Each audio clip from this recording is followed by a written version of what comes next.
The fourth week of the NFL season has now completed, and now it is time to recap all the crazy, boring, and fantastic things that happened. So let's get into it. The Thursday night game between the Arizona Cardinals and the Seattle Seahawks is exactly what you expect on a Thursday night game. Very slow, with one team kind of dominating, but not really dominating at the same time. And it's just overall just not that very entertaining of a game, man. Thursday games are usually pretty boring. The games, even when they're close, are just really not that fun to watch. I'll give it this, though. The last 5 minutes of this game were stellar. Stellar fun performances from both teams. Arizona mounting a 14-point comeback. Marvin Harrison looked like he was washed out of the league, and then boom, he clutched up, made a touchdown catch, made another elite catch to get a touchdown. But Sam Darnold was too sharp today, and he was too good for the Cardinals defense. Drove them down after Jason Myers was a 53-yarder. He nailed the 52. Won the game for the Seahawks, and they move on to 3-1. And now I'm thinking for sure the Seahawks made a good decision getting rid of Geno Smith and keeping Sam Darnold. Because although Sam Darnold is interception prone, he's not nearly as bad as Geno Smith. And that's something the Seahawks needed. And they won and are moving on to 3-1. Minnesota versus Pittsburgh in London. I gotta stop doing this. I keep picking Pittsburgh to lose every week. And I'm just an idiot. Because you know what? I know Pittsburgh wins a lot of games you think they're going to lose. They just do that.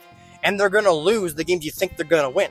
So I don't know why in my noggin, my little head right here, I just think, yeah, they're going to lose here. No. They won. All right? They won against the Minnesota Vikings. They nearly dominated them. Minnesota had a late comeback, but it didn't matter. They came back with some garbage time, made it look closer than it was, but it wasn't that close. It was 24-6 for the freaking Steelers with like 8 minutes left in the game. Dude, I can't handle this. All right? I can't handle this right now, man. The Steelers are 3-1. I thought they'd be 1-3 by now. I'm delusional. I don't know football. I don't know why you're watching this. I don't know what the hell I'm talking about. I'm just guessing. I'm just guessing at this point, guys. I don't know what the hell's happening. Minnesota's defense doesn't make any sense. Makes a lick of zero sense here, guys. Don't understand it. I don't give the excuse of jet lag. Defenses travel well. A good defense will always travel well. Doesn't matter where they are. They'll always travel well. Unbelievably bad. Horrible. Pittsburgh won. Now, the New Orleans Saints probably should have maybe made this game a little bit closer. No, they shouldn't have won. Don't get me wrong. But they did a few brain-dead moves here, the Saints, all right? They got too wacky for their own good. Let's be real here. The Saints threw with Chris Olave at the 1-yard line. Why?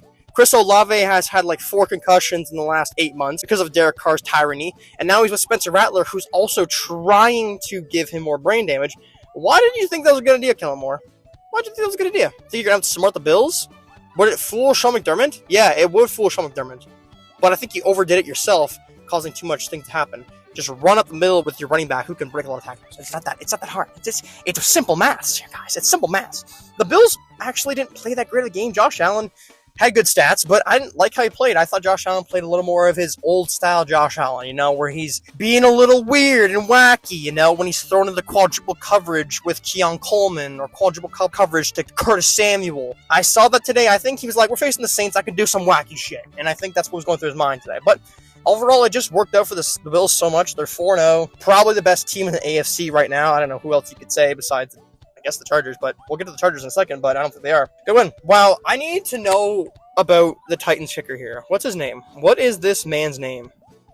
Joey Sly. Oh my god. This guy's been on like 5 teams in 5 years. How? Bro, I don't even mean. Good for Joey Sly, getting a career, man. He's made millions of dollars. Great for him. How does he get a job? How does he keep getting hired? Who is hiring this guy? Who's hiring him? Why? What has he done? He's just gone to different teams, missed field goals, gets fired, gets rehired by another team, misses field goals, and goes back to another team. This is insane. Okay, there's no scenario where the Titans are winning this game. However, if Joey Sly wasn't a Tom Clancy double agent for the Houston Texans, this game would have been a 1-score game for sure. The Texans and Titans would have been, it would have been 6-6 going into the 4th quarter. This game would have been a 1-score game. Do I think the Titans would have won? Maybe, but not really, no. I think this game probably would have ended within like a 13-6 victory for the Texans. This game was really, really close. Don't be deceived by the 26-0. It was 6-0 going into the 4th quarter. It should have been 6-6 if Joey Sly was an absolute buffoon on the field. CJ Stroud, he played very safe. I don't really have to say it to you. He played a very safe game. He did a lot of dunk and dips, handing off to Joe Mixon and Woody Marks. It's not that impressive of a win, to be honest with you. Like, even his stats show good stats, but it's like, You looked kind of iffy. You looked very safe against a pretty bad Tennessee Titans team. And they're on to face Baltimore next week. And even without Lamar Jackson, I still think this Texans team is going to just lose. But on to the next game. The Browns need to put one of the rookie quarterbacks in. I don't know if there's like a contract situation where they have to pay the most money. But if they had Dylan Gabriel or Shedeur Sanders and they're like average, they would probably be 2-2 by now. Because their defense is so freaking good. They only have really allowed... How many interceptions did Joe Flacco throw? He threw 2 interceptions and a fumble. They allowed 34 points. One of them was a punt return. And if you count the interceptions, they probably allowed a total of like 14 to 17 points on actual drives. They have a really good defense. Elite defense, I would say. Myles Garrett's been an absolute beast. He's the best defensive end in the league. He's the best defensive player in the league. I'm a Ravens fan. I'm saying this. It's not even close. It's not even close. I would love to see Micah Parsons, but he's not. Micah Parsons is very good. Myles Garrett's better. Detroit Lions, though, they're on a hot streak, man. Looking back on it, I don't know how they lost to Green Bay by that much. It doesn't make much sense, because Green Bay, even against Cleveland, Green Bay didn't look that great. But, the Lions had a good victory. The Browns, this would be kind of expect from the Browns. You can't expect too much from them here. What do you say? Falcons, Commanders. I'm honestly so still in shock about how bad Michael Penix played last week that I just don't really care how good he played this week. He played pretty good against a pretty meh defense against the Washington Commanders, and he just squeaked a victory against Marcus Mariota and Washington in Atlanta. I'll be honest, I don't really care. I don't really care. I'm sorry. Michael Penix, just in that game, just like all my hope just vanished from this guy. I know I'm still on this, but you got shut out by a bottom 5 defense in the Panthers. You couldn't cross midfield. I just don't understand it. I don't really care how good he played here. I don't think he's the future. I don't think he's the future. I think he's probably going to be okay, but I think I've seen enough to know that they're not going to win the division. The Bucs are probably going to win it, even with their injuries. Washington, they need Jaden Daniels back. Jaden Daniels played this game, they would have won this game. At least they're running with Bill, Krosky, Merritt more. They rush for them more. Chris Rodriguez is playing good, so I can't fault them there. Debo and Ertz played very good. Luke McCaffrey is actually getting playing time for the first time in his career. He has back-to-back weeks of touchdowns, and I'm starting to think that Jaden Daniels just doesn't like him. Because why is Mariota in, and Mariota throws to him, and you don't, Jaden? Why is that, Jaden?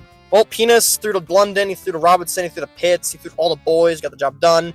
Bijan Robinson is the best running back in the league right now. Don't argue. If you want to argue with me, argue with the wall. And that's it for that game. Okay, so I may have overestimated the injuries on the Buccaneers just a little bit. Because, oh my god, Baker Mayfield was heavily pressured this entire game. Wow. Even with the Buccaneers self-imploding, they still almost mounted a comeback and almost still won against the Philadelphia Eagles. Because the Philadelphia Eagles touchdowns and drives were kind of misleading. It was a blocked punt. There was a bad interception. There was a fumble. It was not looking too good. But the Bucs fought hard and they fought back, but it just wasn't enough to get the job done. And the Eagles go to 4-0 after squeaking up 4 straight victories against some pretty darn good teams.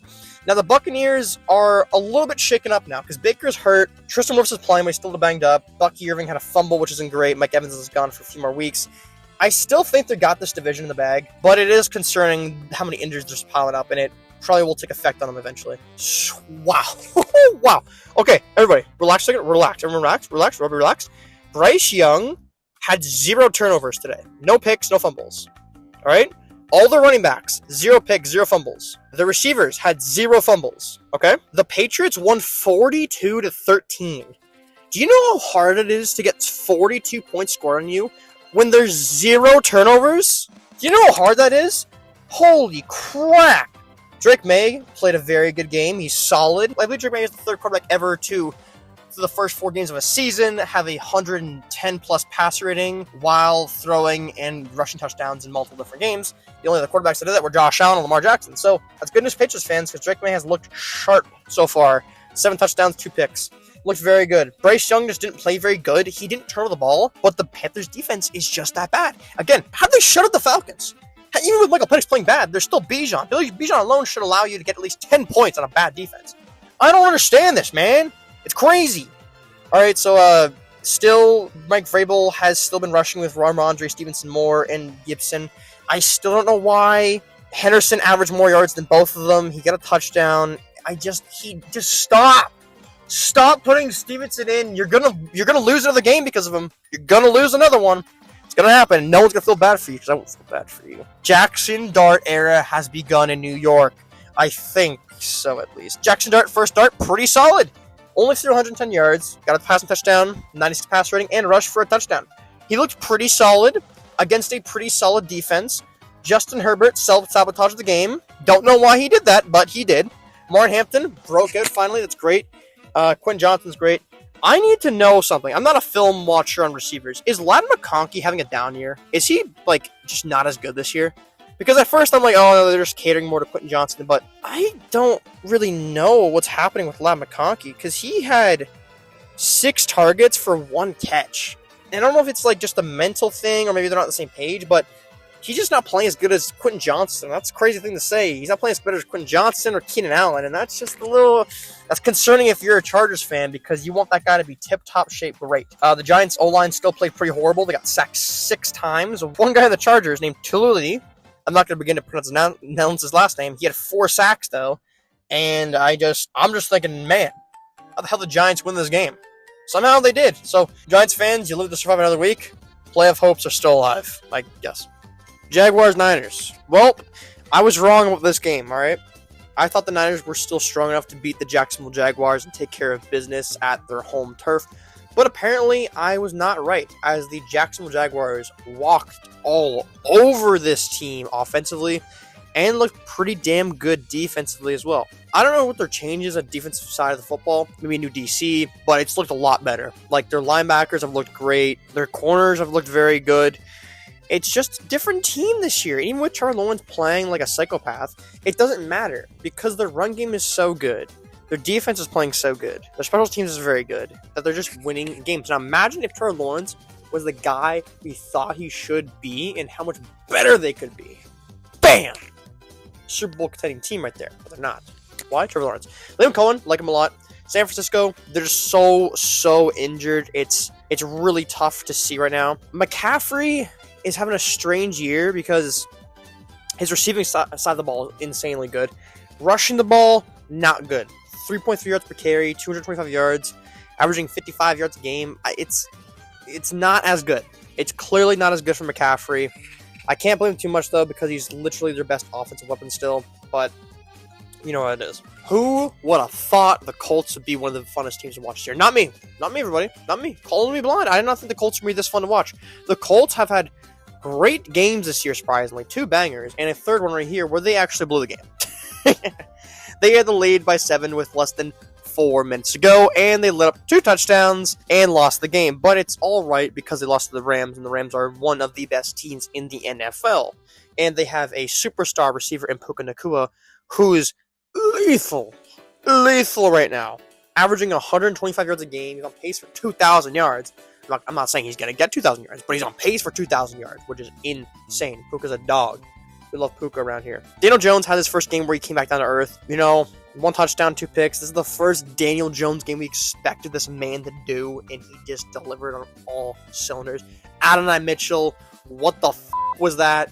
What are you doing? Why did you do that? Why did you drop the ball at the 1-yard line the second year in the row of the Colts to do this? Why did they do that? I don't know. We got to move on from this because I can't keep talking about it. Jonathan Taylor, one of the best running backs in the league this year. I'd say, me personally, he's been a top 3 running back this year so far out of the first 4 weeks. Maybe a little controversial, but I think he's been a top 3 running back. Kyron played better. Puka, Devontae Adams, the Rams' offense is just so damn good. Their defense is very good, too. They should be 4-0 right now, but they decided to play like a bunch of goofballs. And Josh Carty can't kick a ball from further than 4 feet in the air. But it's fine. It's fine, because they beat the Colts, which is a decent win. So, color me blind. I did not watch this game at all, because why would I? The Bears and Raiders. But let's look at Geno Smith's stats. The Raiders were winning 90% of this game. Geno Smith threw 3 interceptions for 117 yards. How were they winning at all? How was this game close? After the Bears destroy the Cowboys, they come into this week and do this? I don't know how this game wasn't like a 40-bomb game for the Bears. Good God. Goodness gracious, Chicago. Well, at least they got the win. That's fair. They're 2-2. They looked better. And the positives for the Raiders is that Ashton Jeanty is getting going.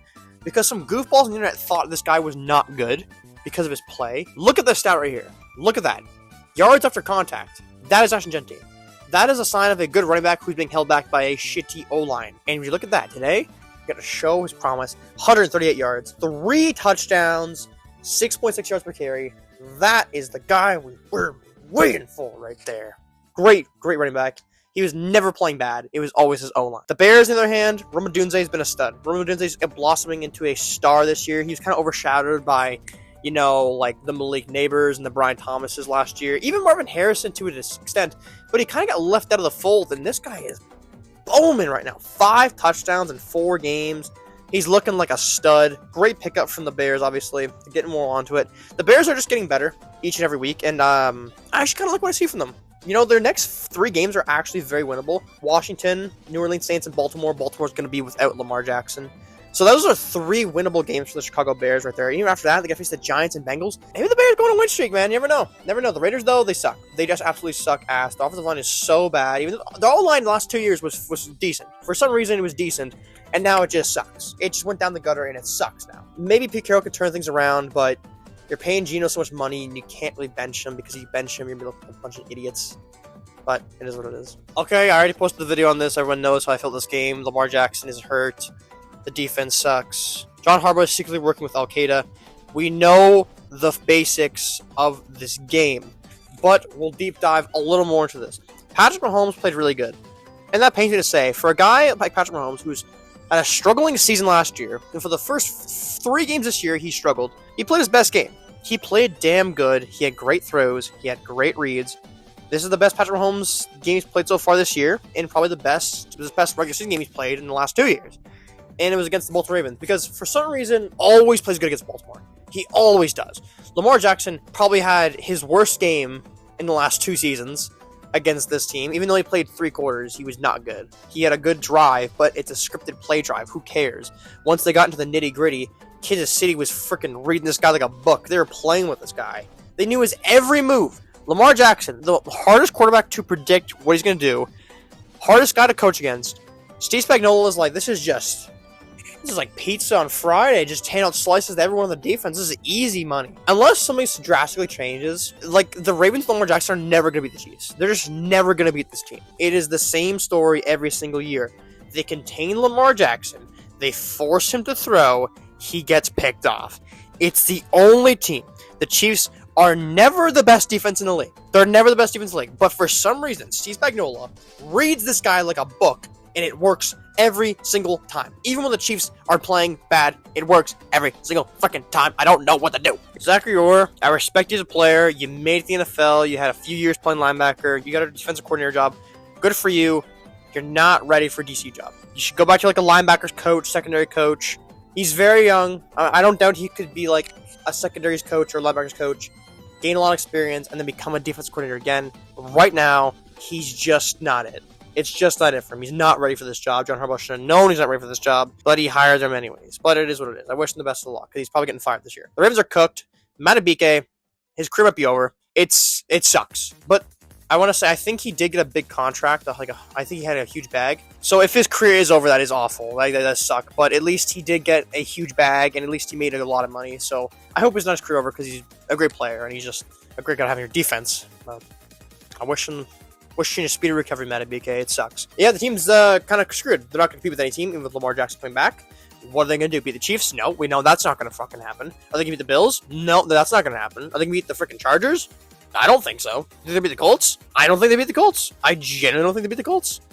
Why would I think they beat the Colts? Give me one reason why I think the Baltimore Ravens would beat the Indianapolis Colts. They lost to them with Gardner Minshew 2 years ago when Lamar Jackson was MVP. Their team is way better now. Why would I think they're going to beat them? They're kind of cooked. I don't think they beat the Steelers. Their team's cooked. Let's move on. Chiefs look good again. What do you want me to say? Highly anticipated game. Dallas, Green Bay. The rivalry from 1940s and such to now. It's the Rodgers games and the Dak Prescott games and the Tony Romo games. It all leads to here. Micah Parsons was traded to the Packers. Jerry Jones is talking shit. What's going to happen? It ended in a tie. Okay, listen, I know people are upset with this, but realistically, do you really think you're going to make players play a double overtime on a weekly basis? That's crazy. It's not like the playoffs, guys. Like, listen, I hate ties too. Trust me, it sucks, but it's a lot. Think about this. The Cowboys played a near 5-hour game against the Philadelphia Eagles because of the rain delay. The next week, they went to overtime with the Giants. That went to 0 seconds, a full overtime. 2 weeks later, they faced the Packers on primetime. that went to another overtime, that went to 0 seconds in overtime. The Cowboys have played the most football out of any team in the league right now. And it's no wonder their entire team gets hurt all the time, because this shit happens. Overall, it was a very fun game. The Cowboys played very good offensively, terrible defensively. The Packers played really good offensively, terrible defensively. Also, I saw this narrative that Micah Parsons didn't show up. Micah Parsons had 10 pressures and a sack. He was quite literally the only player on defense that played good. Everyone else played horrible. He played great. He literally played great. He was literally phenomenal. He was destroying Tyler Guyton and Terrence Steele. He was dismantling them. But he was very good. But Dak Prescott was very good under pressure. You gotta get Dak Prescott, man. I think a lot of people assume that the chip on the shoulder is going to be Micah Parsons. Like, he's got the chip on his shoulder. I think Dak also had a chip on his shoulder, and that's why he played so great. Because I think the Cowboys team was trying to prove that's like, oh, they were shitting on us in the media, and they want to prove to win. They didn't. But the Packers didn't either. They just tied. But still, I think Dak had a lot to prove. He played an amazing game. George Pickens played really good. Every time I watch George Pickens, I have PTSD because I just think any second now he's just going to crash out on somebody, which he probably will. But right now, it's looking fine. For now. Yeah, the Cowboys, I don't know. They have a really good offense. Defense sucks. They're kind of like the Cincinnati Bengals 2025. The Packers, though, I don't know what the hell that was. Micah Parsons played a great game. Everyone else sucked. Secondary sucked. Absolutely horrible. Absolutely horrible. Unexcusable. This is a game that makes you reconsider, like, yeah, the Lions are better. I'm like, are the Bears better? Nah, I won't go that far. But the Lions are a better team right now. I will say this, though, about the Cowboys. The Cowboys remind me of Spaceballs. You know what Spaceballs is? Like the old Star Wars spoof movie? Like, Dak's like Lone Star. He's like the leader. Like, he's like the Han Solo type. He's like the cowboy hat. He's kind of rough and rugged. He's like the cowboy of the space. You know, he's cowboy of space. You know, like Dak Prescott is, right? And then his sidekick is Barf. And I'm thinking Barf is like Zeke. I know Zeke's not on the Cowboys anymore, but just let me have this, okay? Zeke's Barf. Dak's Lone Star. And they gotta rescue Princess Vespa, CeeDee Lamb. They gotta rescue CeeDee Lamb. He's in trouble. Alright? President Scroob is Jerry Jones. The King is also Jerry Jones, because Jerry Jones is significantly trying to destroy Lone Star, but he's also trying to help Lone Star. And that is Jerry Jones trying to help Dak, but he's also at the same time trying to destroy Dak, because Jerry Jones is stupid, and Jerry Jones probably has some sort of autism. And we got Pizza the Hut, of course, and Pizza the Hut is also Jerry Jones. He's working 3 angles on Dak Prescott, giving him no time to think about what the hell he's going to do. So that's what I think about the Cowboys, man. You know, they comb the desert. They go from suck to blow and blow to suck on a weekly basis. It is what it is. They're surrounded by a bunch of assholes. That is the Cowboys to a T. And it's led by Lone Star, a.k.a. Dak Prescott. I'm going to talk about something else now, because this got really stupid. Why did the NFL think putting the Jets and Dolphins on Monday night would be a good idea? Because generally, even before the season started, this game looks gross. Like, there's no scenario where I look at this and think, yeah, this is a good game. Just look, go on your phone, your iPad, your iPhone, your laptop. Look at the Jets and Dolphins logos side by side. That looks disgusting. That looks so gross. Like, who cares? Who the hell cares about this game, bro? Put this game at 1 o'clock. No one gives a damn. They could have put, like, I don't know, the Colts and Rams at Monday night. Even the Chargers-Giants at Monday night. Oh my god, that's just awful. Disgusting game. I'm not even reviewing the game, because this game sucked. Tyreek Hill dislocated his ankle. Ooh, that was a rough one. Yikes. Well, anyways, next game. The Broncos are looking pretty good. Bo Nix has gotten back into his groove, despite one bad interception, but it's fine. Jake Browning. I may have overestimated him a little bit. I thought, remember 2 years ago when he's seeing the ball against Aura. They should have never cut me, man. They should have cut you. I'm so sorry, Jake Browning. They should have cut you. You are bad, dude. The Broncos defense is very good. Let's not excuse the fact that the Broncos defense is very good, because it is. I know a lot of people want to shit on it, but it is. Their defensive line is a top 5 defensive line. However, Jake Browning is bad. He just is. His reads were horrible. There were so many times where he could have thrown a check down, and he just didn't, just throw a check down, man. Just do it. You're not Joe Burrow. Just play it safe. This was horrible. The Bengals season is already over. The Ravens season is already over. The Steelers are going to win the division. Oh my god, Aaron Rodgers in 2025 with the Steelers are going to win the division and make the playoffs. Oh my god, what the hell is this world come to? And that is the week, ladies and gentlemen. I hope you enjoyed this video, because this video was very, very, very strange and annoying to make, because I'm so angry that my Ravens are all dismantled. But that's it for this week. Thank you for watching. Enjoy the rest of your day. Goodbye now. Goodbye now.